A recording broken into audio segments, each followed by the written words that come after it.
Kantor Imigrasi Makassar bekerjasama dengan Rudenim dan polisi akan menindak tegas setiap warga negara asing yang berkendara namun tidak memiliki izin. Kantor Imigrasi kelas 1 TPI Makassar berpedoman pada Undang-Undang Lalu Lintas yang dimiliki kepolisian. Bagi warga negara asing yang tidak memiliki surat izin mengemudi dan juga tidak melengkapi diri dengan helm dan sebagainya, polisi berhak melakukan tindakan kepada warga negara asing. Jika ditemukan adanya pelanggaran, maka akan diberikan penindakan berupa deportasi.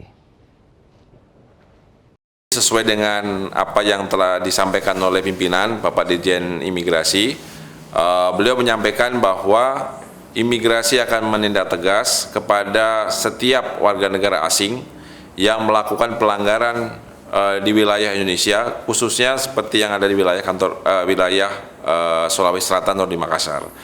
Jadi apabila kita memberikan pelayanan sekaligus sebagai juga penegakan hukum, apabila ditemukan adanya pelanggaran keimigrasian yang dilakukan oleh warga negara asing, kita tidak ragu, tidak segan untuk melakukan tindakan hukum pada yang bersangkutan. Bang, sekarang kan sudah